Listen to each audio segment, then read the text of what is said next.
성도 여러분 반갑습니다. 이 시간 하나님 말씀을 사모하여 성경 공부 시간에 참여하신 여러분들 참 잘 선택하셨습니다. 베드로전서 성경 공부에 참으로 귀한 강사님을 모셨습니다. 백석대학교 신약학 교수님 최영삼 박사님이십니다. 미국서 제가 공부할 때 같은 기간에 신약학으로 공부하셨던 정말로 탁월한 학자이십니다. 특별히 공동서신에 조예가 깊으신데 이번에 베드로전서 그 1장 1절이 흩어진 나그네를 향하여서 사도 베드로가 편지를 쓰고 있지 않습니까? 어찌 보면 오늘 우리를 향해서 쓰신 것이나 다름없습니다. 여러 모양으로 흩어져 지낼 수밖에 없는 우리들, 자칫 하나님의 말씀, 진리의 말씀을 우리의 삶의 기준으로 삼기보다 이 세상의 이 세대의 가치관에 따라서 참 살아갈 수도 있는 유혹을 받는 우리들 아닙니까? 그런데 오늘 이 성경 공부를 통해서 다시금 우리 마음을 하나님 말씀에 정초하여서 우리 삶 자체가 하나님을 영화롭게 하고 하나님의 기준을 따라서 살아가는 높은 듯 사람 될 수 있는 기회로 삼는다면 너무나 좋은 유익을 여러분이 얻으시는 것입니다. 모쪼록 마무리되는 그 순간까지 한 시간 1분 1초에 집중하여서 강의를 들으실 수 있기 바랍니다. 그리고 삶에 적용해 나가실 수 있는 여러분 되기를 축원합니다. 여러분 유익한 시간 되기를 주님의 이름으로 축복합니다. 여러분 반갑습니다. 우리 높은 뜻 광성교회 성도님 여러분, 이렇게 온라인이지만 성경을 배우러 모니터 앞에, 화면 앞에 이렇게 나와 주셔서 감사하고, 또 이 어려운 때 교회를 지키고 신앙을 지키고 이렇게 하나님을 섬기고 따라 이렇게 사시는 그 삶에 하나님 크게 위로해 주시고 격려해 주시기를 기도합니다. 이렇게 하나님 우리에게 귀한 기회를 주셨는데, 저도 여러분하고 함께 이 말씀을 비록 온라인이지만 나눌 수 있게 돼서 너무 감사합니다. 바라기는 정말 귀하고 복되고 의미 있는 그런 말씀 공부 시간, 성경 공부 시간이 되었으면 좋겠습니다. 우리 한번 하나님께 같이 기도했으면 좋겠습니다. 기도하겠습니다. 살아계신 하나님, 이렇게 어려운 때 정말 한동안 하나님의 크신 은혜와 복을 누리며 세상 앞에 자랑스럽게 살다가 이렇게 온 세상도 어려움을 당하고 교회도 어려움을 당해서 곤고한 가운데 정말 머리를 조아리고 우리의 걸어온 길을 돌아보며 하나님께 간구하고 또 앞으로 나아갈 길을 간절히 찾습니다. 지금 있는 하나님의 이 땅의 교회와 앞으로 이 교회를 짊어지고 갈 많은 청년들, 다음 세대를 위하여 하나님 저희에게 은혜를 주시고 지혜를 주시고 인도해 주시고 새 길로 인도해 주시기를 소원합니다. 이렇게 베드로전서를 함께 공부하게 되었는데, 이 귀한 하나님의 말씀 우리가 나눌 때 성령 하나님 우리의 마음을 열어주시고 눈을 열어주시고 이 생명의 말씀을, 지혜의 말씀을, 주께서 우리를 인도하시는 말씀을 함께 알아듣고 주님과 함께 새 길로 갈 수 있도록 주님 도와주옵소서.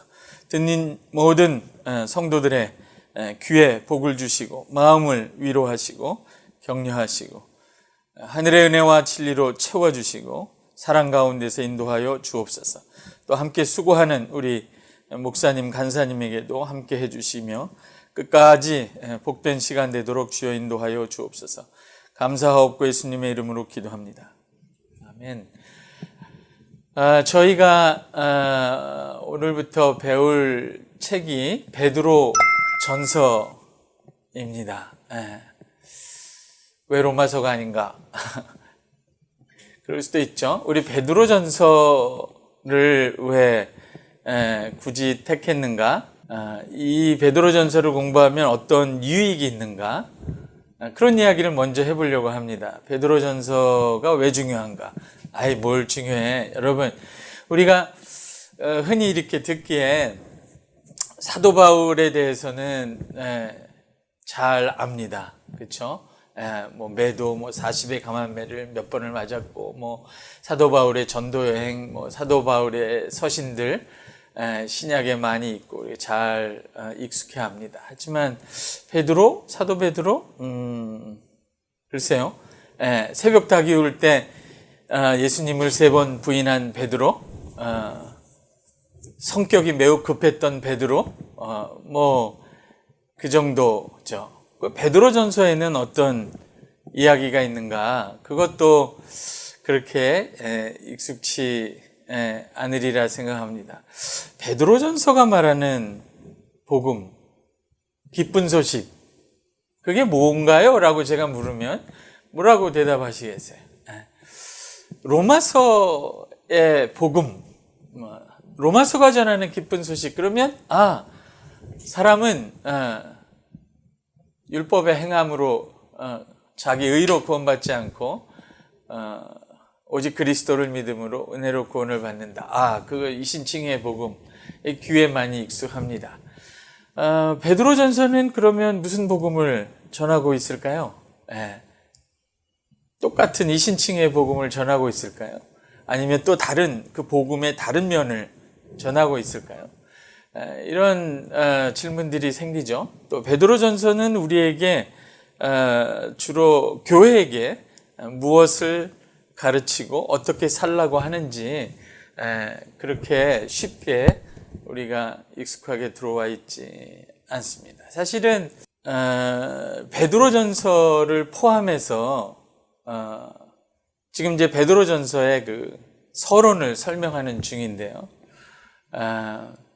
베드로전서가 왜 중요하며 이걸 배울 때 어떤 유익이 있는가 하는 것을 생각해 보는 거죠.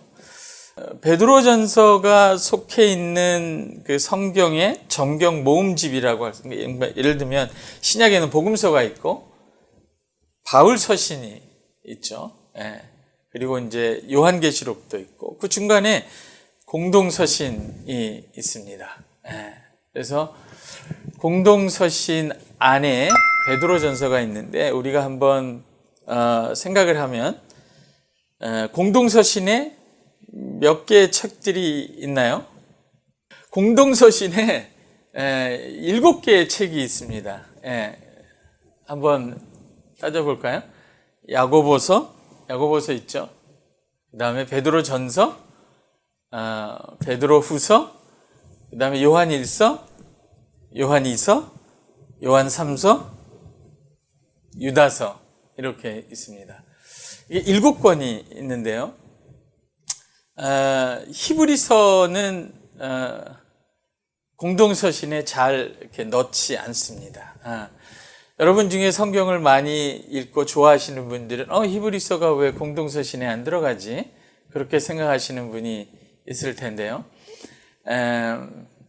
바울이 기록하지 않은 다른 서신들이라고 다 묶어버리면 히브리서도 들어가겠죠. 바울 중심으로 이렇게 생각해 보면.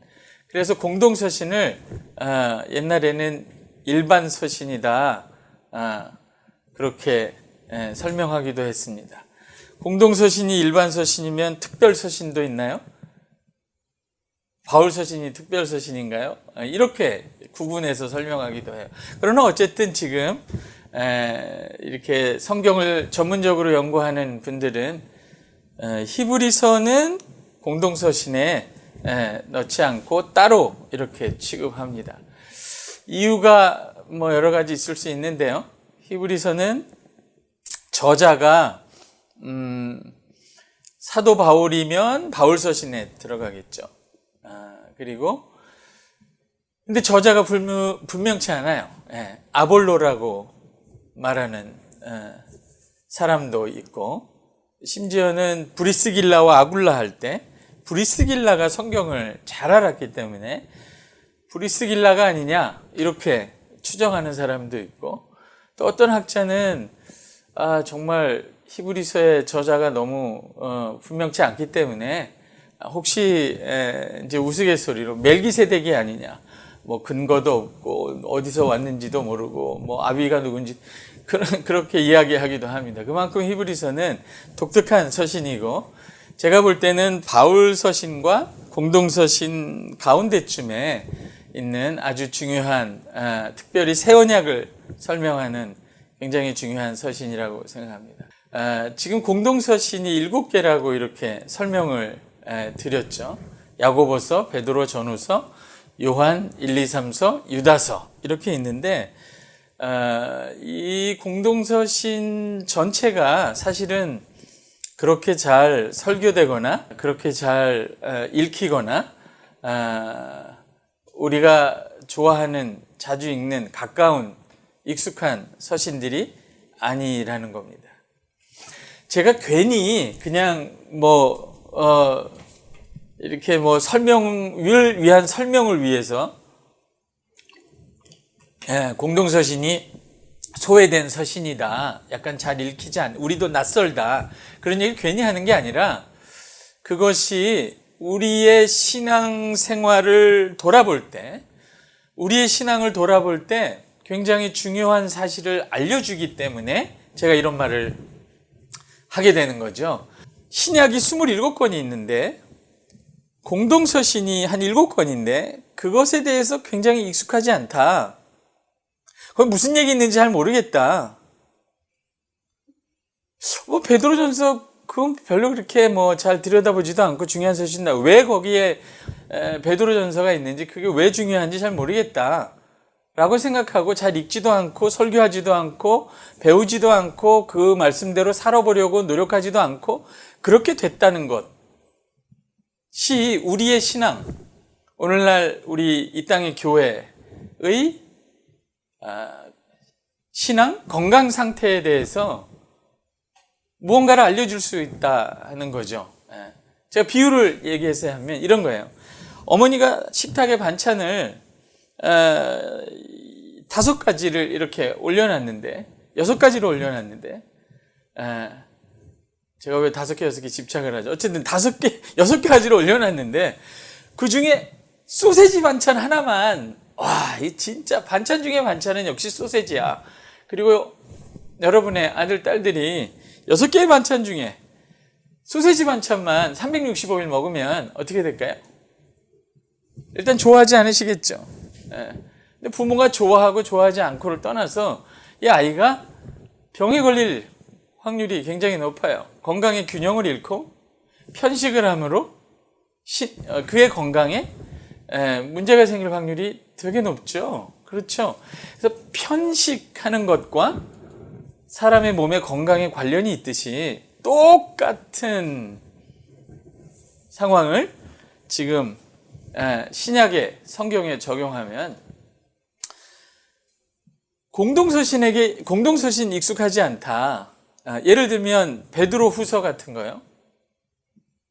거짓 교사에 대한 그 경고들이 많죠. 읽기에도 부담스럽습니다. 여러분, 몸에 어떤 병이 있거나 내가 지금 당뇨병 증세가 있다 그러면 병원에 금방 가야지, 그리고 금방 가지 않으시잖아요. 그죠? 옆에서 아내가 막 계속 강조하고 가야 된다고 해도 미루다가 가서 검진하고 이렇잖아요. 그렇지만 꼭 필요하죠? 우리의 몸의 건강을 위해서 너무너무 필요한 일이죠. 그런 것처럼 그 베드로 후서 같은 것도 굉장히 읽기는 좀 부담스럽지만, 그래서 우리가 기피하지만 굉장히 우리 몸에 필요한, 우리 신앙에 필요한 내용들이 너무 많다는 거죠. 유다서 같은 것도 여러분 거의 설교되지 않고 읽지 않는 재미없는 서신 중에 하나입니다. 그러면 정말 유다서는 우리가 읽고 배울 만한 가치가 없기 때문에 소외시키고 잘 읽지 않아도 되는 서신인가? 가치가 적기 때문에 그런가? 로마서는 많이 읽고, 로마서는 많이 배우고, 설교도 많이 하고, 이렇게 하죠. 예. 어떤 사람들은, 설교자들은 로마서를 설교하면서 로마서야말로 신약의 황금 반지다. 다른 거는 구리 반지고, 장난감 반지고, 로마서는 황금 반지다. 그렇게 얘기를 하죠. 왜 그러냐면요, 로마서 안에 우리가 매우 익숙한 이신칭의, 오직 믿음으로 구원받는다. 사람이 행위로 구원받지 않고 오직 은혜로 그리스도를 믿음으로 구원받는다는 매우 익숙한 교리가 거기 있기 때문에 그것이 황금반지처럼 여겨지죠. 마틴 루터가 이야기했던 것처럼. 그로부터 종교개혁이 시작된 거죠. 그러니까 종교개혁이 시작되고 그 결과로 개신교가 생겼는데, 저와 여러분이 개신교에 속해 있는데, 당연히 우리가 개신교에 속해 있고 종교개혁의 후예들이기 때문에 종교개혁이 마틴 루터가 이신칭의를 오직 믿음으로 구원을 얻는다, 사람이 행위로 구원받지 않고 오직 믿음으로 구원을 받는다 하는 그런 교리를 통해서 종교개혁이 일어났고 개신교가 생긴 것처럼, 그때 가장 중요한 텍스트가 됐던 게 로마서, 갈라디아서죠. 그러니까 그건 굉장히 가치 있게 여겨집니다. 그럼 유다서는 가치가 없어서 잘 안 읽어도 되는 서신인가? 일단 신약 27권이 있는데 공동서신이라는 이 덩어리, 이것들에 익숙하지 않고 그것들을 소외시킬 때 음식을 먹으며 음식을 편식할 때처럼 똑같이 건강을 잃는다고 제가 얘기를 했는데, 그거하고 비슷한 현상이 일어난다는 거죠. 그래서 나중에는 정말 유다서 같은 서신에 무슨 가치가 있나? 가치는 정말 로마서와 같은 서신에 가치가 있지, 그렇게 생각할 수 있단 말이죠. 이 얘기가 어려워지는 것 같은데, 여러분 어쨌든 간에 근데 실제로는 그렇지 않단 말이죠, 여러분. 초기 교회에 교부들 중에 한 사람이 그런 말을 해서, 이레니우스였는데요. 한 2세기 중반이죠. 이렇게 얘기했어요, 여러분. 신약 27권 가운데 하나님의 은총, 하늘의 은총으로 가득 찬 온 교회가 사랑하는 가장 아름다운 중요한 서신이 하나 있는데 그것이 유다서다. 그렇게 얘기했단 말이죠. 그러니까 신약의 27권은 각 서신마다, 책마다 고유한 가치가 있는 것이죠. 저희 아버님이 가끔씩 그런 얘기를 하세요. 이제 우리가 이걸 흔히 시세말로 국뽕이라 그러는데, 대한민국이 최고다, 이런 얘기 많이 하시죠. 그러면서 식사할 때마다 한국 음식이 세계에서 최고야. 역시 된장찌개가 영양가도 그렇고 세계에서 최고 음식이야. 정말일까요? 정말일까요, 여러분? 된장찌개가 여러분 듣는 분도 아마 요즘에 대한민국이 너무 잘 나가기 때문에 자랑스러워서 이제 그렇게 얘기할 수 있는데, 된장찌개가 세계 최고의 음식이라고 말하는 것은, 잘 들어보세요, 정말 된장찌개가 세계 최고의 음식이기 때문일까요? 내가 한국 사람이기 때문일까요? 후자일 가능성이 높아요. 내가 오직 믿음으로 사람의 행함이 아니라 그리스도를 믿음으로 구원받는다라고 외쳤던 마틴 루터, 그래서 일어난 종교개혁, 그래서 생긴 개신교에 속해 있는 성도기 때문에 이신칭의 교리가 가장 잘 드러난 로마서가 가장 가치 있는 것처럼 여겨지는 것이지, 실제로는 정말 유다서의 가치와 우리가 보기에는 별거 아닌 것 같은 베드로전서의 가치와 로마서의 가치가 서로 다른 것일까? 똑같이 중요한 것일까? 어머니가 자식 앞에 반찬을 늘어놓을 때는 다 각각 반찬이 영양소가 있고 맛있어서 그렇고, 맛있다기보다는, 그죠, 우리 몸에 필요하기 때문에 올려놓으시는 거죠. 어머니가 자녀에게 다 먹으라고. 한동안 저희 집사람이 저에게 강요했던 반찬이 하나 있었는데, 브로콜리라고, 정말 먹기 힘든 반찬 중에 하나예요. 브로콜리를 살짝 익혀가지고 고추장에 찍어 먹는 건데, 맛이 없습니다, 여러분. 그러나 몸에는 좋아요. 예, 그래서 한동안 저희 집에서는 쌀밥도 못 먹게 했는데, 현미밥만 먹게 했는데, 야고보서도 현미밥 같죠? 먹어보면 입안에 다 씹혀요. 이게 쌀이 쑥쑥 넘어가지 않고, 오직 은혜로 구원받는다 이러지 않고, 행함이 없는 믿음은 죽은 거다. 이렇게 얘기하면 되게 껄끄러워요. 현미밥을 씹는 것 같이 껄끄럽다고요. 건강에는 좋아요. 그러니까 내가 쌀밥만 먹고 소세지만 먹고 한 30년 살면 사람 몸이 어떻게 되겠습니까? 그런 거나 마찬가지죠. 그래서 지금 제가 매우 단순한 얘기를 계속 했는데 왜 베드로전서가 우리가 익히 알던 로마서만큼이나 중요할까? 특별히 신약의 각 책들은요, 교회가 처한 특별한 상황, 위기 상황, 교회가 맞닥뜨린 도전, 그것을 복음으로 극복하기 위해서 그 서신들을, 책들을 다 주었단 말이죠. 베드로 후서를 주었을 때는 당시의 교회에 거짓 교사들이 들끓었던 때란 말이죠. 아니, 거짓 교사들이 들끓어서 거짓 가르침들을 막 가르치고 있는데 거기다 대고 사람이 구원받는 건 행함이 아니라 그냥 은혜로 그냥 구원받는 거야. 너는 이미 구원받았으니까 아무 걱정 없어. 이런 설교를 할 수가 있냐 말이죠. 그런 설교는 언제나 필요하지만 거짓 교사를 경계하는 설교가 필요하죠. 그런 가르침이 필요한 거죠. 한국 교회는 거짓 교사들이 없나요? 여러분 기독교 방송을 틀어보세요. 주일날 유튜브를 보세요. 교회 안에 거짓 교사들이 얼마나 많습니까? 그런데도 로마서의 이신칭이 오직 은혜로 구원받는다라는 것만 계속 말을 할 수는 없죠. 골고루 해야 되는 거죠. 그래서 제가 소세지 반찬만 먹는 한국교회라고 얘기한 거예요. 그러니까 병이 걸린 거예요. 그럼 이 병을 치유하려면 어떻게 해야 되나요? 예. 여러분 암에 걸린 사람들, 대장암 이런 암에 걸린 사람들 병원 가기 싫어하다가 기어코 병원에 가죠. 예. 성경 공부하기 싫다가 계속 성경 공부 끌려가서 유다서를 배우는 거예요. 예를 들면 병원에 가서 진단을 하면 당신 너무 편식했다. 이제 삼겹살, 돼지고기 끊어라. 예. 그렇게 의사가 진단하고 나오면은 보통 TV 보면은 암 걸렸다가 나온 사람들 보면 그저 처음엔 뭐 방사선 치료 이런 거 하다가 나중에는 가만히 보면 식생활을 고치라고 하죠. 운동하고. 여기 있는 분들 조금씩 끄덕이고 있어요. 예, 그래서 식생활을 고치라고 합니다. 그러면은 보통 보면 맨날 소주에다가 뭐예요 이거 고기 먹고 삼겹살 먹던 사람들이 식생활을 고쳐요. 옷도 뭐 이렇게 한복, 개량 한복 같은 거 입고 그죠? 산속에 가가지고 나중에는 직장 그만두고 살아야 되니까 산속에 가서 약초 키우고 나물 키우고 나물 먹고 사는 거죠. 예. 그런 것처럼 성경을 골고루 읽는 것이 이제 필요하고 우리가 공동서신의 중요성을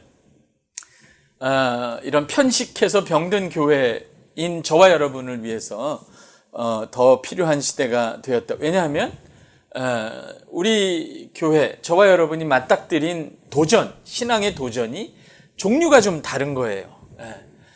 사도 바울이 로마서를 쓸 때 맞닥뜨렸던 도전과 사도 베드로가 베드로 전서를 쓸 때 맞닥뜨렸던 교회의 도전이 다른 거예요, 여러분.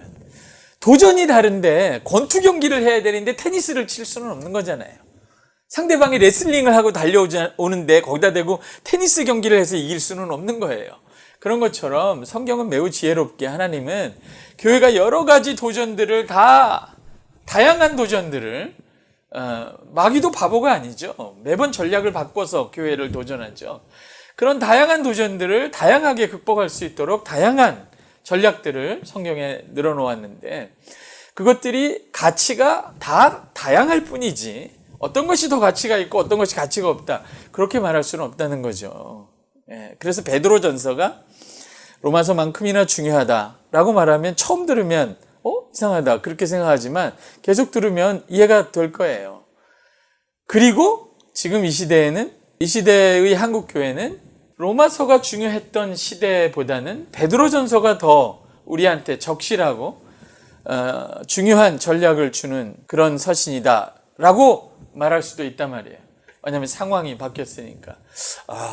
교수님 무슨 말씀을 하시나 조금 더 들어보시면 이해가 될 겁니다. 이렇게 설명할 수 있어요. 그럼 크게 보면 제가 이 공동서신을 연구하려고 한 게 아니라 정말 하나님이 인도하셔서 이렇게 연구하게 됐습니다. 저는 원래 마태복음을 연구한 사람인데요. 마태복음을 연구했으니까 한국에 와서 마태복음을 가르치려고 했죠. 역시 하나님의 섭리예요. 누가 여러분 신학교에서도요, 바울서신, 복음서 이렇게 가르치고 싶어 하지, 저기 신약 끝에 있는 일반서신, 유다서, 베드로전서 가르치고 싶어 하는 신약 교수가 없습니다. 별로. 저도 그렇게 큰 관심을 안 가졌습니다. 소외된 서신들이죠. 그런데 한 번은 한 학기에 그 교무처에서 그 공동서신, 일반서신이라고 했는데, 그때 그 일반서신을 가르쳤던 강사가 있었어요. 전임 교수도 아니고 강사가 그냥 시간 강사 가르치고 있었는데, 그 강사가 그냥 버리고 간 과목이었어요. 못 가르치겠다 그래서 제가 막내라 그때 어쩔 수 없이 가르치게 된 거예요. 가르치다 보니까 이런 거죠. 맨날 소시지만 먹다가 너무 반찬이 없어서 브로콜리를 먹기 시작한 거예요. 그랬더니 몸이 좋아지기 시작한 거죠. 베드로전서를 가르치고 유다서, 야고보서를 가르치다 보니까 이 내용이 너무너무 우리의 병을 치유하고 적실하고 한국교회에 필요한 책이고, 우리 신앙을 치유하고 회복하는데 굉장히 중요한 서식, 왜 이런 게 소외됐지? 이렇게 느꼈단 말이죠. 그리고 더 중요한 거는 나중에 좀 이따 얘기를 하겠지만, 바울 서신은 사도 바울이 썼기 때문에 일관된 신학이 있죠, 여러분. 이 강의가 어려우면 어렵다고 이게 말을 하면 내가 쉽게 할 텐데 확인할 방법이 없어요. 그냥 여러분을 신뢰하고 가겠습니다. 바울 서신은 바울이 썼기 때문에 일관된 신학이 있을 수밖에 없습니다. 그렇죠. 사복음서는 예수님에 관한 이야기니까 당연히 예수 그리스도가 어떤 분이냐라는 관점으로 보면 사복음서는 다 이해가 됩니다. 그럼 공동서신은요? 저자가 다 달라요. 야고보, 베드로, 요한 다 다른데요. 그럼 베드로, 야고보서부터 공동서신, 유다서까지 저자가 다른데 일관된 신학이 있는가? 그걸 제가 발견했어요. 발견했다기보다는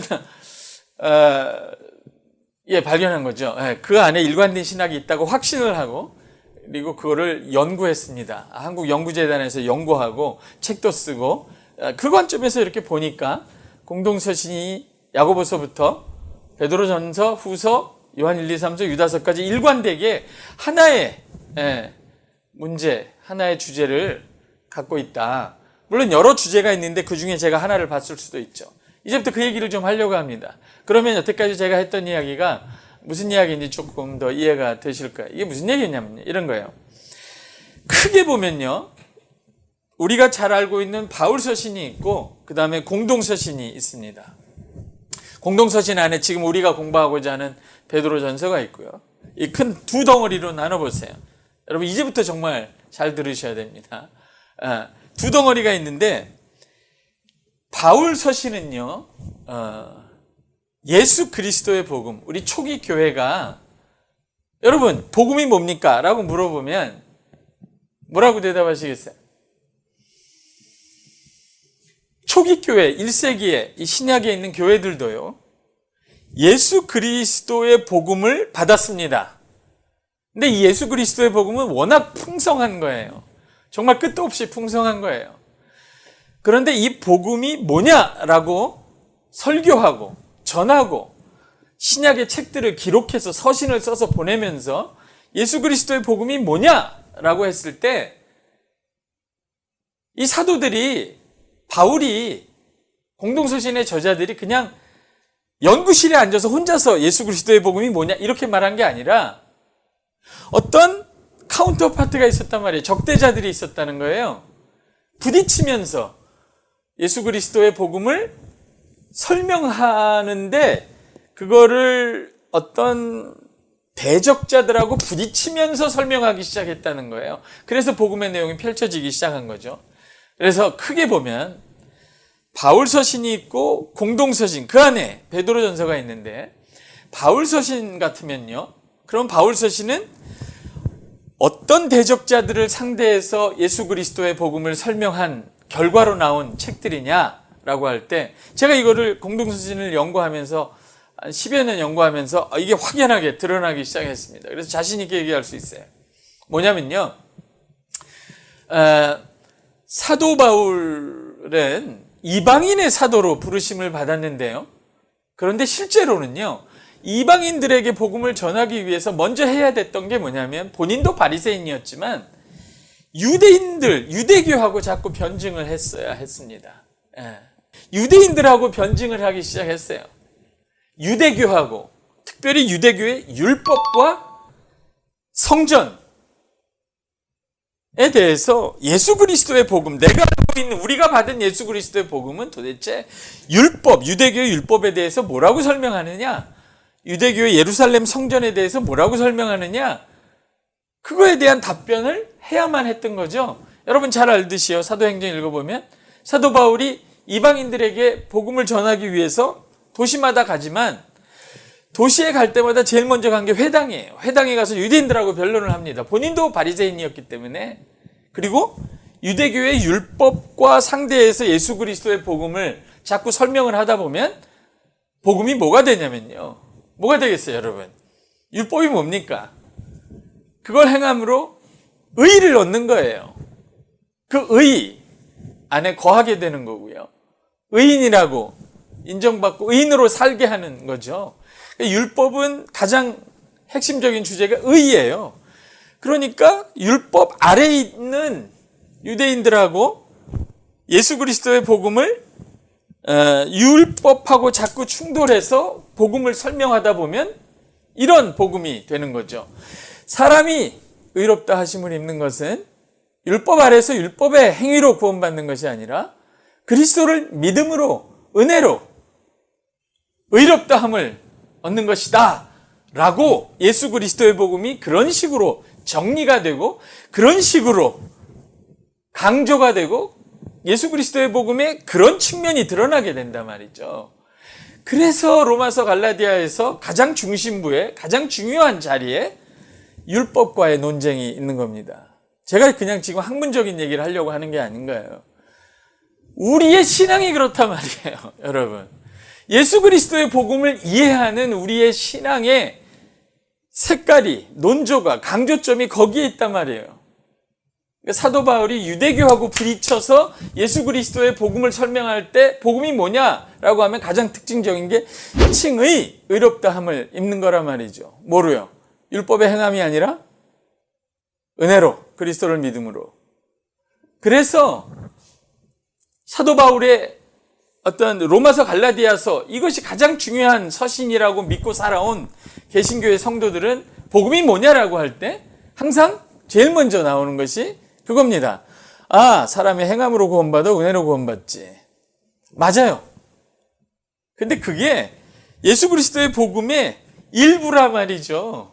사도 바울이 강조한 어떤 사도 바울이 특별히 유대교하고 부딪혀서 예수 그리스도의 복음을 설명하다가 나오게 된 복음의 특징이지 그게 복음의 전모는 아닌 거예요. 그것보다 풍성합니다, 복음은. 마치 다이아몬드 반지에 여러 측면이 있듯이 그저 한 측면, 두 측면을 드러냈을 뿐이죠. 그렇죠? 아까 제가 이제 말씀드렸듯이 그러면 공동서신은 예수 그리스도의 복음을 주로 뭐라고 설명하느냐? 이 문제죠. 이거를 답을 하면 그 안에 베드로전서가 있기 때문에 쉽게 설명이 돼버립니다. 여기까지 따라오시면 아주 훌륭한 거예요. 제가 박수를 쳐주고 싶은데 그러면 예수 그리스도의 복음을 사도 바울은 유대교하고 부딪히니까 율법하고 부딪혀서 예수 그리스도의 복음을 설명하면 당연히 칭의가 나옵니다. 사람이 행위로 구원받지 않고 은혜로 구원받는다. 믿음으로 구원받는다. 이렇게. 그렇죠? 그러면 공동서신은 예수 그리스도의 복음을 무엇과 부딪혀서 무엇을 상대해서 부딪혀서 복음을 설명한 것일까요? 그리고 그 결과는 무엇일까요? 그 결과로 복음이 그 강조된 측면은 뭘까요? 이렇게 물어봐야 되죠. 교수님 굉장히 끄시네. 그냥 답을 얘기하세요. 답을 얘기할게요. 이런 거예요. 제가 생각할 때 초기 교회가 예수 그리스도의 복음을 받았습니다. 너무 기뻐요. 근데 앞에 딱 보니까 적대자가 둘인 거예요. 크게 보면 둘입니다, 여러분. 하나는 유대교고요. 또 하나가 있습니다. 유대교만 있는 게 아니라 또 하나 어마어마한 교회를 위협하는 적대자가 있었고, 그 적대자를 향해서 예수 그리스도의 복음을 설명했어야만 했습니다. 우린 너희를 이길 수 있어 라고. 그게 뭐였냐면 한쪽은 유대교였고요, 하나는 로마였습니다. 로마라고 하는 거대한 제국이었어요. 요한계시록이 바벨론이라고 불렀던 로마예요. 여러분, 우리도요, 잘 보세요. 내가 행함으로 구원받는 게 아니야. 내가 11조 낸다고 구원받는 게 아니야. 내가 교회에서 무슨 봉사한다고 구원받는 게 아니야. 하나님의 은혜로 구원받지 라고 하지만 세상에 나가서 하루하루를 살아야 됩니다. 직장에 가서 하루하루를 살 때 우리가 맞닥뜨리는 건요, 율법의 어떤 옥죄는, 그런 율법의 기준이라기보다는요, 세상이에요. 우리를 유혹하고 위협하는 세상. 초기 교회는 크게 보면 뒤로는 유대교가 괴롭히고 있었고 적대하고 있었고, 유대교를 극복하고 우리는 율법 아래 있지 않고 행함으로 구원받지 않고 그리스도 안에 있어, 그리스도 안에서 은혜로 구원받았어 라고, 할렐루야, 나는 행함이 아니라 믿음으로 구원받았어, 오늘 죽어도 천당 가 라고 말해도요, 돌아서면 여기에 로마가 있는 거예요. 이게 초기 교회예요. 딱 돌아서서 보면 오늘 밤에 천당은 안 가고 눈을 떠보니까 로마예요. 바벨론이라고요. 황제 숭배를 하고 문화 자체가 너무너무 살인적이고 포악하고 음란하고 교회를 유혹하고 위협하는 로마가 있는 거예요. 한국 교회는 이거를 깨닫기 시작했어요, 지금. 교회가 세상 속에 있구나. 뉴스에 나오는구나. 9시 뉴스에 나와서 교회를 비난하는구나. 우리가 하나님 앞에만 있는 게 아니라 세상 속에 둘러싸여 있구나. 이걸 지금 절실하게 깨닫고 있어요. 제가 이 얘기를 하고 싶은 거예요. 그러면 복음은, 로마를 맞닥뜨린 초기 교회가 예수 그리스도의 복음을 그러면 어떻게 설명했을까요? 이렇게 설명하는 거죠. 이해가 되세요? 똑같이 했을까요? 로마라고 하는 거대한 세상 앞에서 복음이 뭐냐라고 했을 때, 너희가 예수 믿는다고 할 예수 그리스도의 복음이 로마라고 하는 이 거대한 세상 앞에서 복음이 뭐냐라고 할 때, 사람은 행함으로 구원받는 게 아니라 은혜로 구원받아, 이렇게 설명했을까요? 만약 그렇게 설명했다면요, 야고보서나 베드로 전서나 베드로 후서나 요한 1, 2, 3서나 유다서에 율법을 대하여 복음이 무엇이냐 하는 이야기가 상세하게 논증이 돼 있어야 돼요. 없습니다. 없어요. 로마서 갈라디아에서 나오는 율법과 부딪힐 때 믿음이라는 게 뭐냐? 행함이 아니라 은혜로 구원받는 거다. 이런 논증이 로마서 갈라디아에서는 나오는데 베드로 전서, 야고보서, 유다서, 요한 1, 2, 3서 안 나와요. 그런 전문적인 본문이. 이게 하나는 소세지고 하나는 브로콜리란 말이에요. 이게 종류가 다른 거예요. 그럼 다른 거냐? 아니요, 같은 거예요. 같은 몸을 이롭게 하는 음식이란 말이에요. 그러면은 공동서신은 주로 예수 그리스도의 복음을, 세상 로마를 상대해서 예수 그리스도의 복음을 선포했는데, 그럼 복음을 뭐라고 선포했겠느냐 하는 거예요, 여러분. 믿음이 아니라 행함으로 구원받는다, 이렇게 설명하지 않았다면 뭐라고 설명했겠냐 말이죠. 그게 베드로전서입니다. 그게 야고보서고 요한 1, 2, 3서도 공동서신 안에 들어있는데요. 더 넓게 보면 요한계시록도 공동서신의 일부라고 할 수 있습니다. 요한계시록 2, 3장을 보면 서신이죠. 더 나아가면 요한복음 같은 것도요, 공동서신의 전통 아래 있습니다. 예수 그리스도의 복음을 설명할 때 율법을 상대로 해서 설명하기보다는 세상을 향해서 예수 그리스도의 복음을 설명하는 책이란 말이에요, 요한복음이. 이게 어려운 얘기가 전혀 아니에요. 학문적인 얘기도 아닙니다. 여러분 한번 생각해 보세요. 여러분이 잘 아는 얘기 있죠? 요한복음 3장에 나오나요? 니고데모가 나오죠. 니고데모가 이스라엘의 선생입니다. 율법 교사예요. 예수님을 찾아옵니다. 밤에 찾아와서 이야기를 합니다. 내가 보니 참 당신은 하나님이 보낸 사람이다. 예수님이 구원에 대해서 얘기하는데, 너는 어떻게 이스라엘의 선생이 되어서도, 율법을 아는 이스라엘의 선생이 되어서도 이런 걸 모르냐. 사람이 뭐라 그럽니까? 행함이 아니라 믿음으로 거저 의롭게 된다, 이렇게 설명하지 않아요. 율법사한테. 만일에 여러분 갈라디아서라면 그렇게 설명을 했겠죠. 근데 요한복음 같이 예수 그리스도의 복음을 세상을 향해 설명하는 이런 복음은, 이런 전통에서는 복음을 조금 다르게 얘기하는, 네가 거듭나야 한다. 거듭난다는 건 생명이죠. 그렇죠? 거듭난 생명을 받아야 하나님 나라에 간다. 이 생명에 대해서 얘기합니다. 의에 대해서 얘기하지 않고. 약간 다르죠? 조금 더 설명해 볼게요. 여러분 알아듣고 있죠? 대표적인 게 이거예요, 여러분. 요한복음 3장 16절을 한번 생각해 보세요. 다 알죠? 요한복음 3장 16절? 목사님 아세요? 요한복음 3장 16절 뭐라고 돼 있어요? 우리가 어렸을 때 외우는 건데.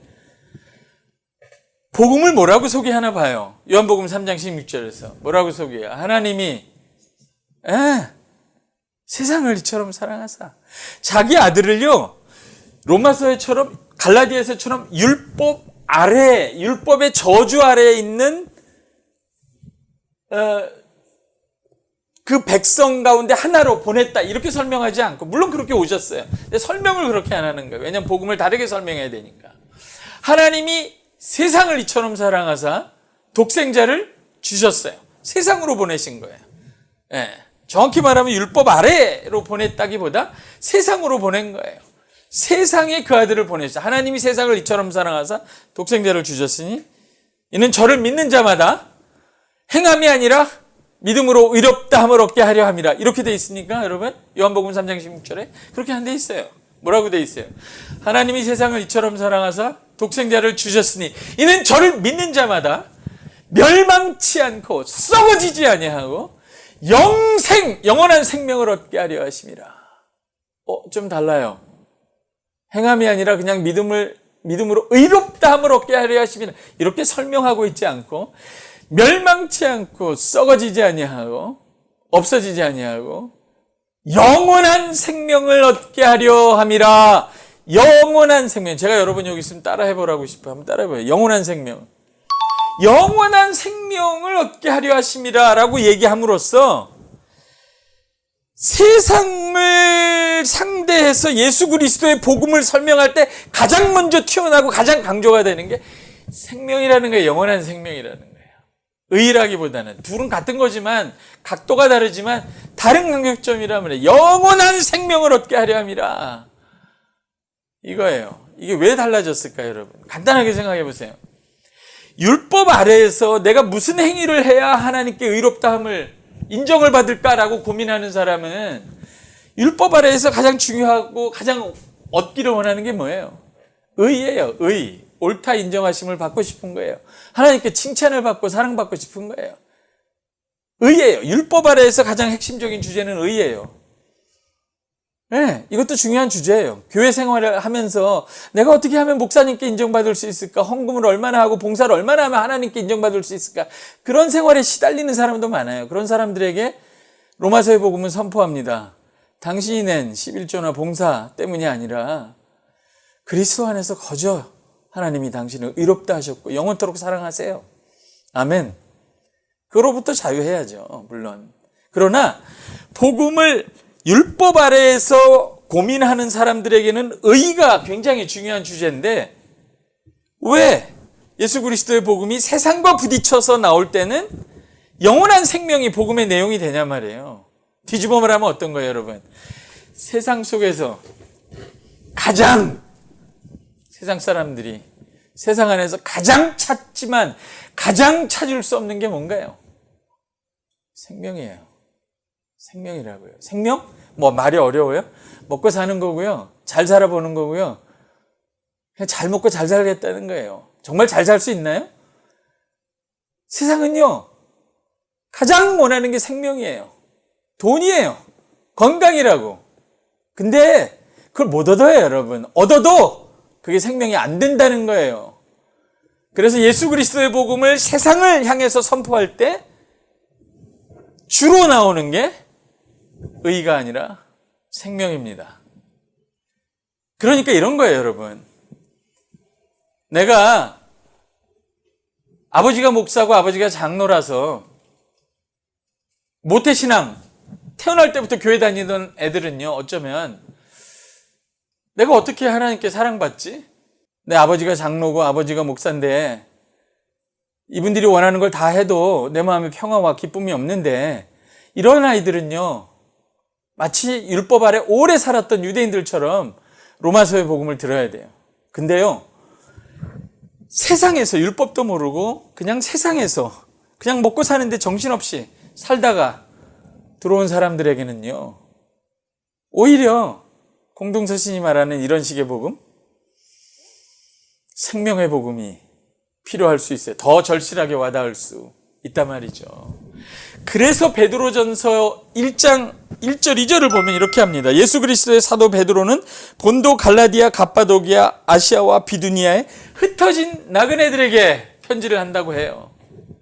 로마의 변두리에, 갑바도기아, 비두니아, 아시아, 로마의 변두리에, 로마라고 하는 세상 변두리에 흩어져 있는 그리스도인들에게 편지하노라 하고 편지합니다. 그리고 복음을 전합니다.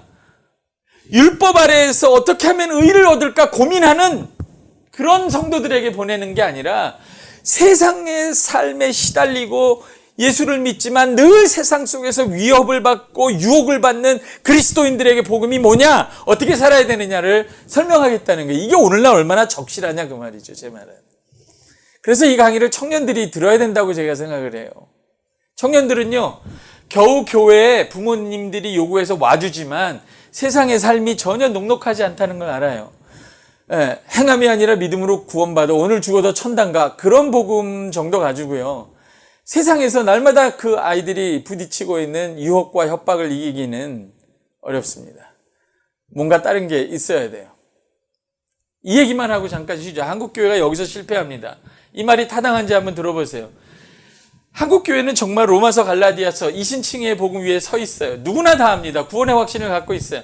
내가 행함으로 구원받지 않지, 구원은 그리스도를 믿음으로 죄사함을 받고 은혜로 의롭다함을 입고 오늘 죽어도 천당 가는 거야 라고 확신을 해도요, 마치 1세기 초기 교회가 유대교에서 나왔지만 로마를 로마 속에 있는 자기 자신을 발견한 것처럼요, 평생 교회 다니면서 복음이 뭐냐? 사람은 행함으로 구원받지 않고 믿음으로 구원받는가, 은혜로 구원받았어, 나는 오늘 죽어도 천당가 라고 말했는데도요, 세상에 딱 나가면 뭘 어떻게 해야 될지 모르는 거예요. 그럴 때 한국교회가 뭘 했냐면 이렇게 했습니다. 이렇게 했어요. 이걸 세 가지 조합이에요. 첫째는 나는 행함으로 구원받지 않고 믿음으로 구원받아 은혜로 구원받았어, 오늘 죽어도 천당가. 세상에서는 어떻게 해요? 누뿐뜻 광성교회는 안 그랬지만 한국교회 많은 수는 구원의 확신을 하고 행함으로 구원받지 않고 은혜로 구원받는다고 확신하고 나서 세상에서는 어떻게 하면 예수 잘 믿어서 복 받는가, 성공하는가, 그것만 생각했죠. 그리고 나서 정말 세상에서 복 받았죠. 그래서 시험에 들었어요. 여러분, 세상의 복과 함께 세상도 받아버렸어요. 그래서 세상과 다르지 않게 됐다고요. 더 정확히 말하면 로마서, 갈라디아서를 배우면서 믿음으로 구원받고 행함으로 구원받지 않고 은혜로 구원받는다는 구원의 확신은 있었지만, 세상을 향하여 복음이 뭐라고 하는지, 그 복음을 가지고 세상에서 어떻게 살아야 되는지는 충분히 배우지 않았다는 거예요. 공동서신을 제대로 배우지 않은 거예요, 사실은. 물론 이런 이야기가 바울서신에도 있습니다, 여러분. 비유를 알아드실지 모르겠어요. 소세지만 평생 먹고 살아도 안 죽어요. 병에 걸릴 뿐이죠. 제가 어떤 드라마를 봤는데 안성탕면을 20년간 먹은 아저씨를 봤어요. 살아 있습니다. 건강하진 않죠. 이렇게 얘기하면요, 공동서신에 있는 얘기가 뭐 다 로마서, 바울서신에 있어요. 근데 그것만 그러면 왜 공동서신이 신약에 있을까요? 하나님이 왜 이걸 여기 두셨을까요? 왜 우리들의 어머니는 자식 앞에 소세지만 놓지 않고 여러 가지 반찬들을 놓을까요? 제 얘기는 그거죠. 그래서 공동서신의 강조점은 예수 그리스도의 복음을 특별히 우리가 실패하고 있는 세상 속에서 복음이 뭐며 세상을 어떻게 살아야 되는가라고 하는 것을 보여준다는 거죠. 공동서신이. 거기에 관심이 있다는 겁니다. 여기까지 하고 잠깐 쉬고 좀 있다가 공동서신 전체의 주제와 그 안에 들어있는 베드로전서의 주제를 이야기하고 조금 더 이야기를 전개하려고 합니다. 수고하셨습니다. 잠깐 쉬겠습니다.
예, 이어서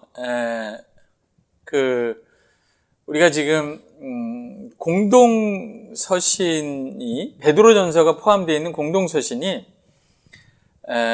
똑같은 예수 그리스도의 복음이지만 그것을 또 다른 대적 상대와 부딪히면서 선포된 해석되고 드러난 복음이다 하는 것을 이해해야 우리가 베드로전서가 속해 있는 공동서신 전체의 그림을 머리에 넣고 베드로전서를 보게 되는 거죠. 그리고 베드로전서가 왜 중요한지도 이해하게 될 겁니다. 그래서 그 이야기를 이제 한 번 더 하고 이 첫 번째 시간을 마무리하려고 하는데 그게 어떤 거냐면 베드로전서가 속해 있는 공동서신 전체 이야기가 무슨 이야기냐 하는 거죠. 그래서 아까 말씀드린 대로 공동서신은 예수 그리스도의 복음을 당시 로마라고 하는 세상과 부딪혀서 복음이 뭐냐 하는 것을 주로 밝혀냈다. 그런 관점에서 우리가 베드로전서를 볼 때 교회 안에서는 구원을 확신하지만 세상에서는 욕을 먹기도 하고 부딪히기도 하고 너무나 세속적이 되어버리는, 예수 믿고 복받아도 세속적으로 되고 예수 믿고 복받지 못해도 시험에 드는 오늘날의 저와 여러분 한국교회에게 복음이라는 게 뭐냐, 세상을 맞닥뜨린 복음, 그리고 교회가 뭐냐라는 것을 새롭게 가르쳐주고 설명해 줄 수 있는 책이다 그 말이죠. 그래서 제가 공동서신을 학부에서 우리 대학에서 가르치게 되었는데 한 4, 5년쯤 가르치다가 이게 정말 이 내용이 한국교회 적실하고 나 자신의 신앙을, 우리의 신앙을 정확히 보여주고 마치 엑스레이를 찍은 것처럼 정확히 보여주고 또 치유해주고 회복해줄 수 있는 그런 신약의 책들이구나, 적실하다, 딱 맞다, 이런 생각을 했고, 또 하나는 그 학기 말에 우리 학생들에게 설명을 해주기 시작한 거예요. 이제 학기 말에 학생들이 이 공동서신 7권이 전체적으로 어떤 그 연결이 있는지 이 학생들이 기억하기 좋게 제가 쭉 한번 설명을 했는데 그게 설명이 되더라고요. 그러면서 한 가지 주제로 이어졌는데 그것에 착안해서 제가 연구도 하고 책도 쓰고 학술적으로도 또 성경 해석에 관해서도 또 설교나 강의 그런 관점에서 하게 되었습니다. 그래서 그거를 지금 설명하려고 합니다. 베드로 전서, 베드로 후서, 그죠? 요한 1, 2, 3서, 유다서가 있죠. 그래서 아까 이야기한 대로 요한계시록도 사실 여기에 포함된다고 할 수 있어요. 크게 보면 요한계시록이 저자가 요한이고 요한 1, 2, 3서의 저자도 요한이기 때문에 크게 보면 바울 서신이 아닌 공동서신 전체에 들어간다 말이에요. 이렇게 보면 야고보서부터 요한계시록까지 굉장히 큰 바울 서신의 그 분량만큼이나 중요성만큼이나 굉장히 큰, 그죠? 공동서신 안에 들어가 있는데 정경 모음집이라는 것을 알 수 있습니다. 그렇죠? 이게 정경 모음인데, 그래서 이 전체의 주제를 무엇으로 잡았냐면, 그죠? 이걸 또 다른 글씨로 해볼까요? 세상을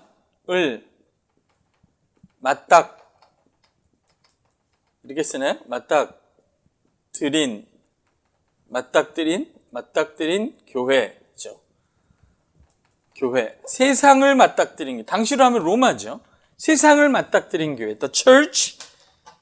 율법 아래에 있는 교회가 아니라 세상을 맞닥뜨린 교회. 율법 아래에서는 나와서 그리스도 안에 있지만 그리스도 안에서 세상을 맞닥뜨린 교회죠.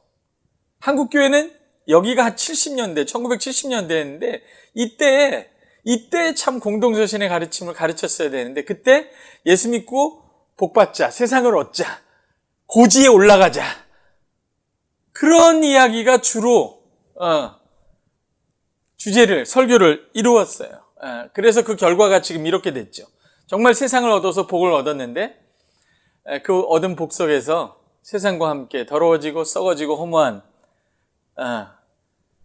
그래서 세상을 이기지 못하는, 세상과 부딪히며 이 적대적인 세상의 앞에서 많은 갈등을 일으키고 있는 현실 속에 있다, 이렇게 보는 거죠. 정말 세상을 향해서 예수 그리스도의 복음이 무엇이며 그 세상을 교회가 어떻게 지나가며 어떻게 이겨야 되는가 하는 실제적인 가르침이 공동서신에 있단 말이에요. 여러분 보세요. 그래서 세상을 맞닥뜨린 교회, The Church Facing the World, 이렇게 얘기할 수 있죠. 세상을 맞닥뜨린 교회에 관한 것인데, 그 세부적인 주제로 가면은 제일 처음에 야고보서 이야기를 할 수 있습니다. 그러니까 전체 주제가 세상을 맞닥뜨린 교회인데, 야고보서는 이렇게 얘기할 수 있어요. 하나님과 세상 사이에서 갈등하는 교회예요.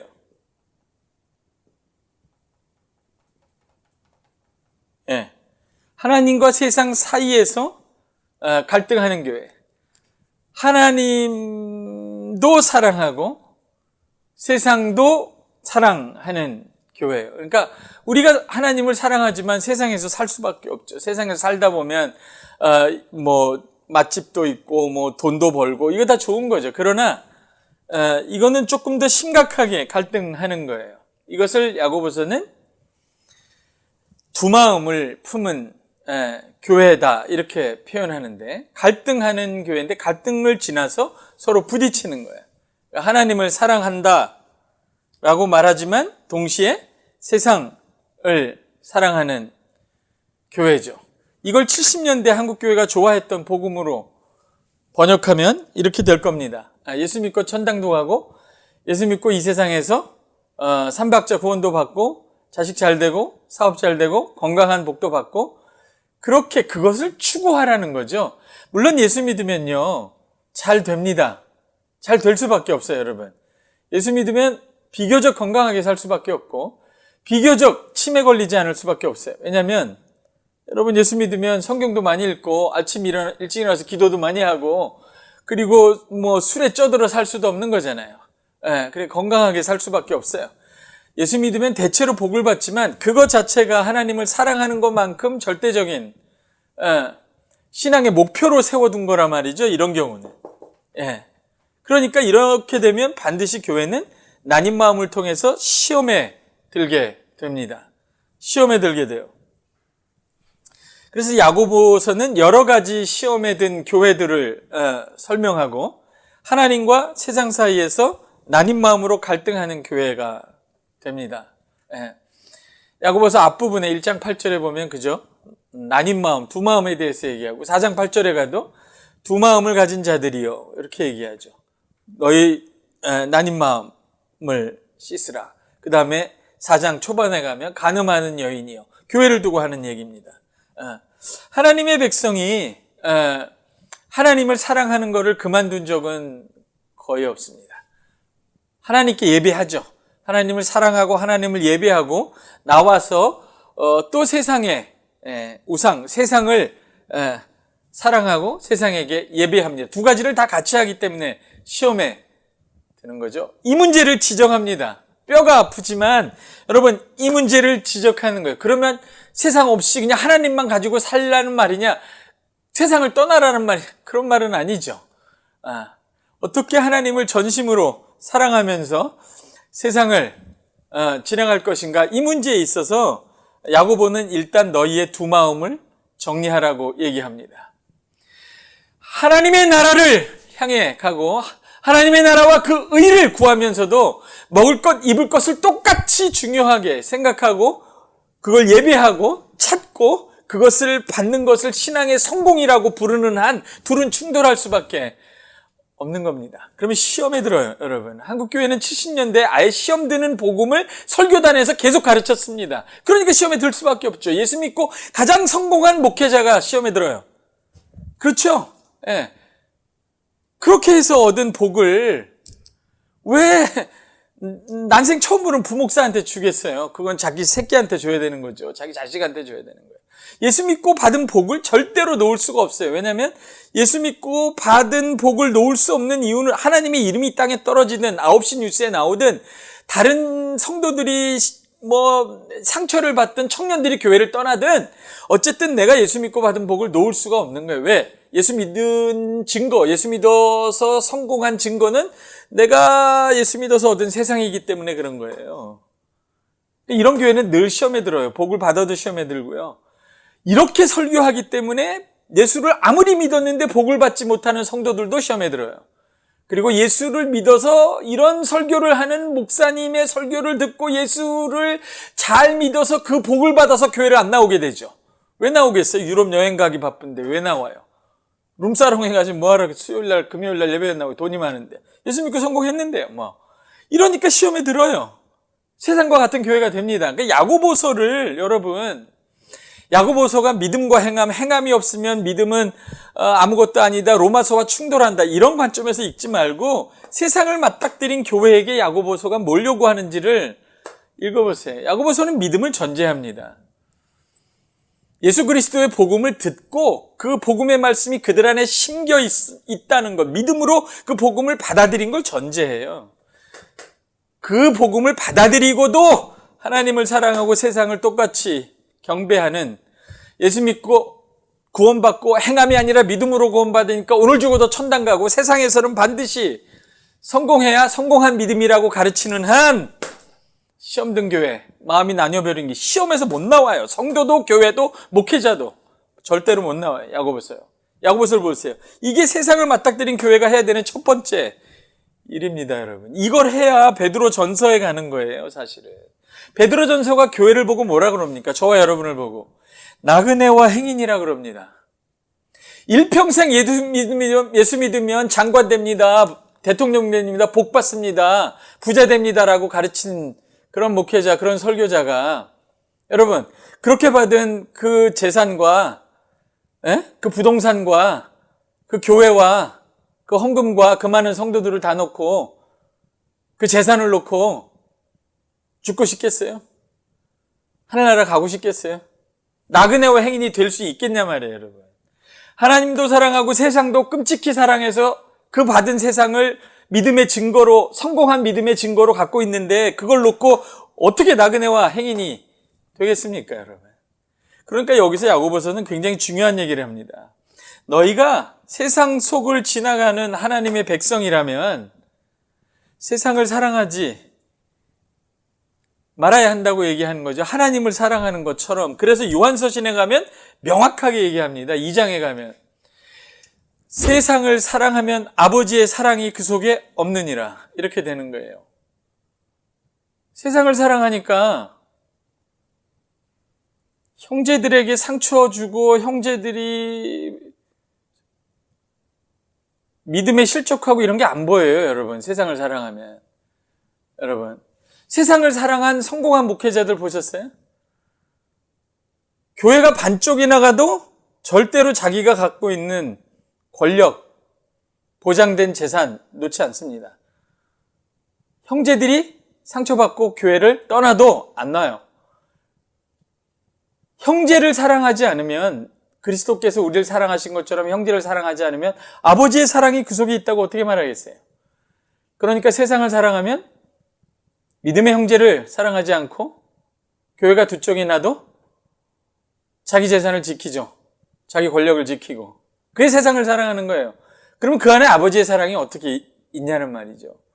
눈에 보이는 형제를 사랑하지 않고 그들이 믿음에 실족하는 것을 염려하지 않고 자기의 욕심을 계속 추구하는데 그 안에 어떻게 아버지의 사랑이 있겠냐 말이죠. 요한은 여기서 명확하게 얘기합니다. 네가 세상 사랑을 하느냐? 세상의 사랑이 너 안에 있느냐? 아버지의 사랑이 그 속에 없다. 둘을 완전히 충돌하는 걸로 보입니다. 우리는 하나님을 경배하면서 이 세상을 지나가야 되죠. 이 세상 안에 분명히 지나가고 먹고 있고 살아야 돼요. 그러나 그것을 신앙의 목표로 두는 거는 다른 문제예요. 둘은 충돌합니다.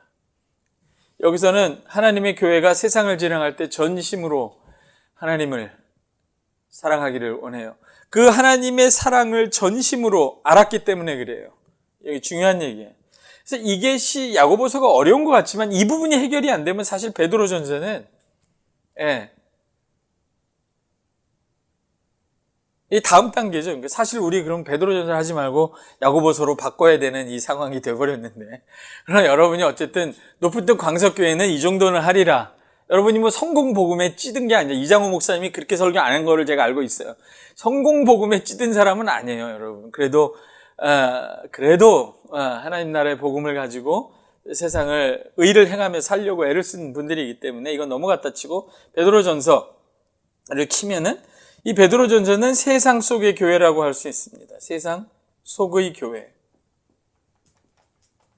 드디어 이 교회가 세상 속에서 세상을 이기는 복음을 가지고 세상을 지나가는 교회로 됩니다. 지나갈 수 있어요, 이제. 드디어 나그네와 행인이 될 수 있는 거예요, 여러분. 그렇죠. 이 세상을 잔뜩 등에 짊어지고는요, 세상에서 나그네와 행인이 될 수가 없어요. 여기서는 짐을 푸는 거고요. 걸어가는 겁니다, 여기서 세상에서. 드디어 세상 속의 교회입니다. 그러면 교회는 세상 속에서 어떤 복음을 가지고 어떻게 지나가야 되는가 하는 것이 베드로전서의 굉장히 중요한 가르침이죠. 이게 당시에 로마를 상대해서 여러분 그리스도께서 하나님의 아들이 오셔서 정말 그 십자가에서 죽으시고 죽음을 이기시고 죄를 해결하시고 하늘에 오르시고 부활승천하셔서 곧 하나님의 나라를 이 땅에 가져오셨으면 사실 이런 고민이 필요가 없었겠죠. 그런데 점점 더 그 로마라고 하는 세상에서 믿음을 가지고 하나님 나라의 소망을 가지고 산다는 게 쉽지 않다는 걸 발견하는 거예요. 그럼 여기서 도대체 베드로전서는 어떤 가르침을 주느냐 하는 것이 우리가 공부해야 되는 거고, 여러분 이겁니다. 보세요. 베드로 후서는요, 베드로전서가 세상 속의 교회인데 교회가 세상 속을 막 지나가다 보면요, 일반 교회도 마찬가지예요, 여러분. 처음에 개척교회로 막 모이고 그 다음에 거기서 으쌰으쌰 해가지고 정말 아름다운 교회를 세우고 나면 건물이 생기고 나면 그리고 그 안에 있는 성도들이 복을 받아서 점점 세상에서 번듯하게 이렇게 되고 나면 그 세상이요, 교회 안으로 들어오기 시작합니다. 거짓 가르침들이 들어오고 다툼과 분란이 들어오고 세상의 죄와 세상의 허무한 것과 더러운 것과 같이 들어와요. 그래서 베드로후서는 바로 이 문제를 다루지 않을 수가 없는 거예요. 그러니까 방주라고 생각하면, 노아의 방주라고 생각하면 야고보서는 드디어 방주가 물 위에 뜬 거예요. 그렇죠? 물 속에 있는 방주가 아니라 물 위에 떠서 구원의 길을 가기 시작한 거예요. 근데 베드로전서는 드디어 방주가 파도를 헤치며 아라랏산, 마른 땅, 새하늘과 새 땅을 향해서 가는 거죠, 방주가. 그렇죠? 근데 가다 보면 그 파도가 방주 안으로 세상에 파도가 들어옵니다. 그래서 베드로 후서는 이 문제를 다뤄요. 교회 속의 세상을 다룹니다. 세상이 교회 안에 들어와 버리고, 그리고 교회 안에 들어온 세상이 교회를 세상처럼 만들어 버려요. 그래서 교회는 끊임없이 저항해야 됩니다. 여러분, 내가 배를 타고 가고 있는데 파도가 넘쳐가지고 이 배 안에 물이 들어오면 가만 놔두면 어떻게 될까요? 목사님, 어떻게 될까요? 가라앉죠. 그럼 어떻게 해야 돼요? 물을 퍼내야 되는 거죠. 끊임없이 퍼내야 돼요. 그래서 배워야 되는 거예요. 베드로후서도 귀찮아도 거짓 가르침이 무엇이며 그 거짓 가르침을 어떻게 저항하고 어떻게 이겨내는가 하는 것을 베드로후서가 가르쳐 준단 말이죠. 그래서 교회 속의 세상을 가르치면, 저는 이게 지금 한국 교회에 굉장히 중요한 이슈라고 생각해요. 이 베드로후서가, 여러분. 이걸 로마서라고 했으면 이게 갈라디아서라고 할 수 있어요. 이게 좀 어려운 얘기죠. 어쨌든 간에 베드로후서를 많이 가르쳐야 사실은 오늘날의 교회가 건강할 수 있어요. 얼마나 거짓 가르침이 많습니까, 여러분? 네. 더 중요한 문제는 이 거짓 가르침이 교회 바깥에 있는 게 아니라 교회 안으로 들어와 있어요. 네. 수많은 거짓 가르치는 설교자와 목사가 당당하게 거짓 가르침을 교회 안에서 퍼뜨립니다. 그럼 성도들은 그걸 모르고 따라가죠. 그래서 성경 바른 해석이 중요하고 또 그 거짓 가르침을 이겨낼 수 있는 어떤 신적인 성품이 필요하다 하는 이야기를 베드로후서가 많이 합니다. 그래서 이제 이렇게 넘어오면 드디어 이제 이게 교회와 세상에 대한 이야기인데 결국 요한 1, 2, 3서에서는 세상을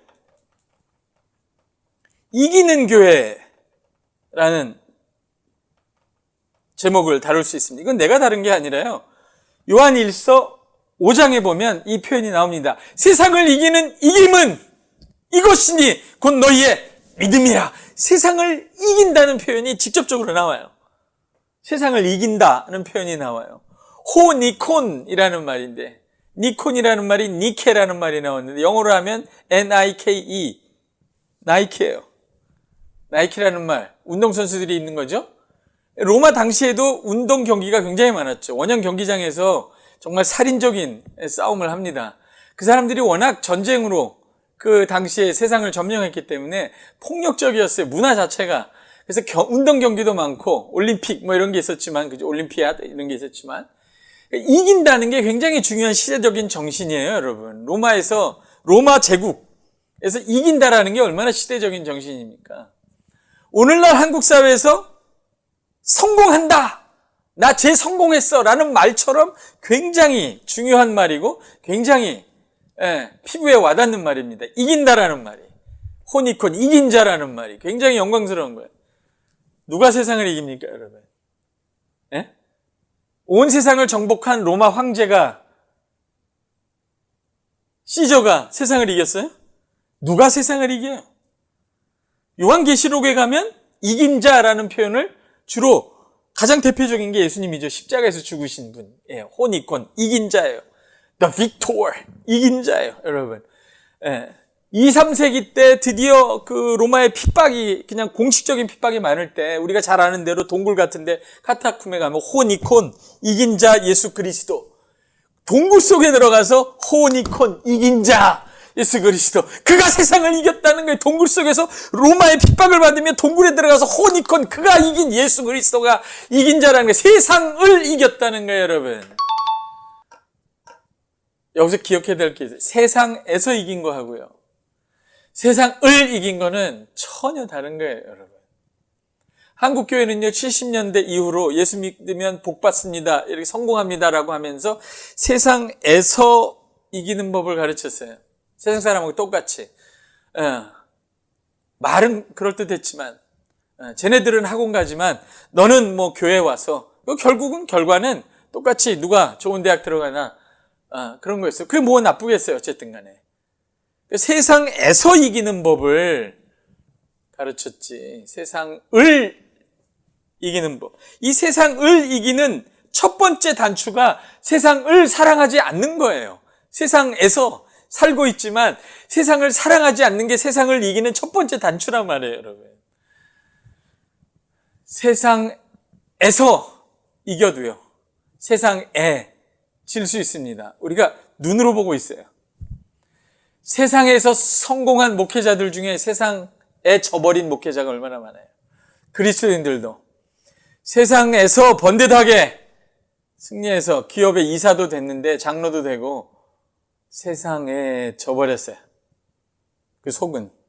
그렇죠. 실족하기도 하고 시험 들죠. 본인만 시험 들지 않고 모두를 시험 들게 하죠. 세상에서 이긴 교회라고 얘기 안 하고 세상을 이기는 교회인 거예요. 그러니까 세상에서 져도 예수님처럼, 사도 바울처럼 거꾸로 매달려 순교한 베드로처럼 세상에서 져도 세상을 이길 수 있습니다. 이게 복음이에요. 여기 길이 있어요. 세상을 이긴 이김이 어디 있느냐? 너의 믿음이라. 예수 그리스도에 대해서 설명합니다. 그래서 요한서신에 오면요, 교회와 세상이 서로 분리되기 시작합니다. 서로 적대적인 게 굉장히 노골적이 돼요. 지금 한국 교회는요, 아마 이쯤에 아직도 베드로전서나 베드로후서 이 어간에 있습니다. 이때가 한 70년대라고 하면요, 70년대라고 하면요, 이때가 하나님도 믿고 세상에서도 성공하려고 열심히 살아봤던 시대라고 하면요, 야고보서의 배경이 비유하자면요, 그러니까 세상은 잘 살아보세요 하고 교회에서는 예수 믿으면 복 받는다, 이렇게 둘이 아무런 충돌이 없었던 때라고 하면 그 결과적으로 시험에 들었죠. 지금은요, 베드로전서 베드로후서는 뭘 상정하냐면 교회와 세상이 충돌하기 시작합니다. 계속해서. 그리고 세상이 교회에게 매우 적대적이 되기 시작해요. 여기서는 같은 박자로 가는데 여기서는 약간 적대적이 시작돼요. 네. 교회하고 세상이 일상적으로 정치적인 수준에서라기보다는 경제적으로, 사회 문화적으로 일상에서 자꾸 부딪혀요. 적대해요. 그리고 자꾸 눈에 띄어요. 예수 믿는 사람들이, 세상 사람들의. 저 사람들 말이야, 그리스도인들 말이야, 교회 다니는 사람들 말이야, 이런 식으로 자꾸 눈에 띄어요. 신문에도 나오고 뉴스에도 나오고. 그런데 이쯤에 오면요, 교회하고 세상이 분리되어서 충돌하기 시작합니다. 마치 중국에서처럼, 북한에서처럼, 이슬람에서처럼. 만일에 우리가 아무런 조처도 취하지 않고 베드로전서 베드로후서가 가르치는 복음과, 전하는 복음과 가르치는 교훈을 따라, 이 말씀을 따라 이거를 역류하지 않는다면, 그대로 흘려가면 이렇게 될 가능성도 없지 않죠. 이게 성경을 통해서 보는 교회의 흐름이에요. 초기 교회는 사실 이렇게 흘러간 거예요. 3, 4세기쯤 가면 터툴리안이라는 교부가 뭐라고 얘기하냐면, 교회와 로마가 도대체 무슨 관계가 있는가? 여러분, 한때 재헌국회라고 하죠. 우리나라가 국회 처음 되고 나라가 설 때 국회에서 기도했다고 그러죠. 기독교하고 교회는 굉장히 가까웠어요. 아마 이때쯤 되면 앞으로 3, 40년을 이런 식으로 계속 50년을 가면 어쩌면 한국교회도 대한민국과 예수 그리스도의 교회는 무슨 상관이 있는가? 이런 험악한 시대가 올 수도 있는 거예요, 여러분. 이게 정말 맞아떨어지지 않아요, 이게?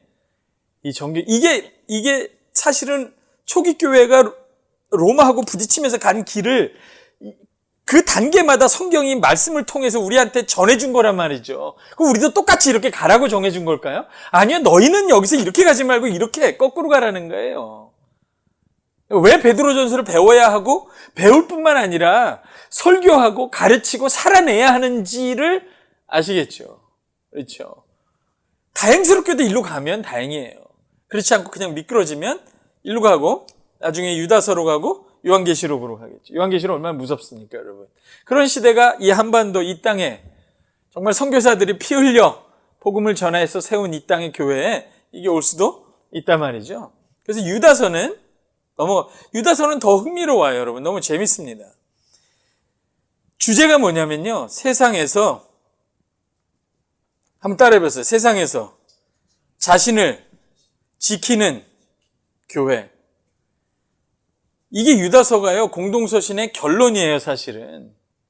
유다서가 결론이죠. 요한계시록을 약간 나중에 덧붙인 거라고 치면, 세상에서 자신을 지키는 교회가 유다서의 결론이면 공동서신의 전체 결론인 거예요. 제가 유다서를 읽으면서 두 가지 양가 감정을 느껴서, 하나는 되게 허망하다, 별거 없네, 이런 거예요.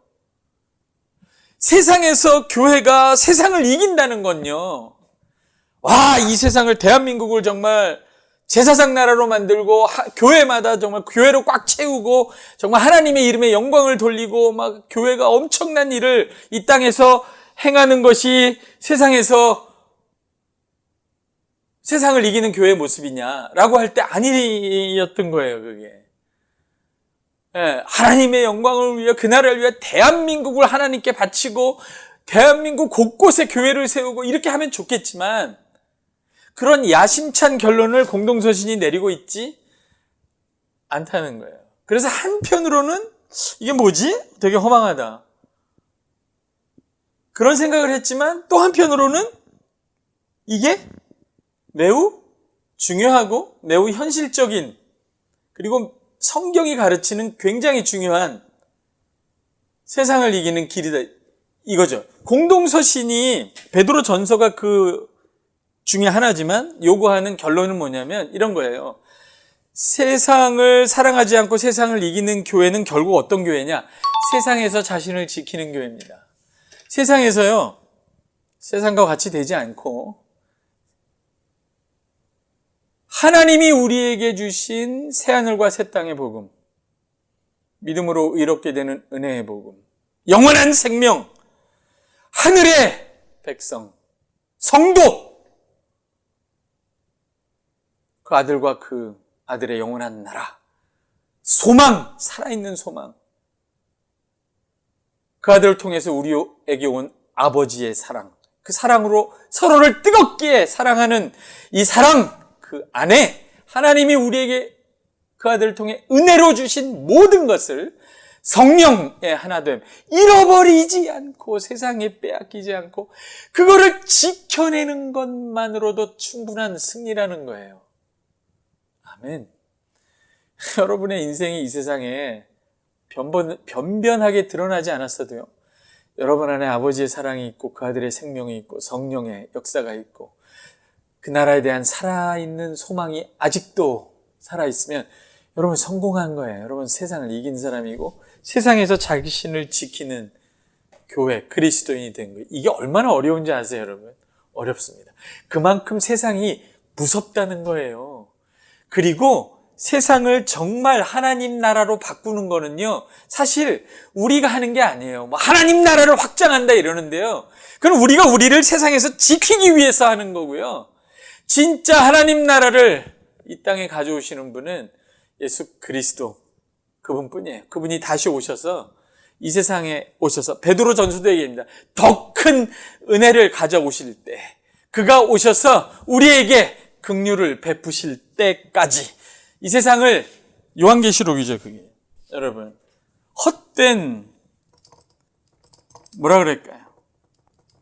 뭐 하나님 나라를 이 땅에 세운다, 좋아요. 근데 그게 성경적이어야 됩니다. 요한계시록의 주제는 세상의 심판입니다. 세상의 심판, 교회의 승리, 그리고 재창조예요. 이게 한꺼번에 다 일어나요. 이거를 누가 하시냐? 예수 그리스도, 그가 다시 오셔서 하십니다. 그때까지 우리가 가장 힘써야 되는 것은 세상에서부터 우리 자신을 지키는 거예요. 우리에게 주신 거, 하나님이 우리에게 약속하신 거, 복음, 아버지의 사랑, 영원한 생명, 성도로서의 그 하늘의 성도로서의 지위, 이런 거를 잃어버리지 않고 함께 지켜나가는 것도 큰 승리라 말이죠. 그때까지 주께서 오셔서 이 세상을, 이 교회가 맞닥뜨린 이 험악한 세상을 심판하시고 교회의 승리를 이 땅에 가져오시고 새하늘과 새 땅을 이 땅에 완전히 가져오실 때까지 교회는 싸우는 거죠. 어떻게 싸우냐? 자기를 지키기 위해서 싸우는 거예요.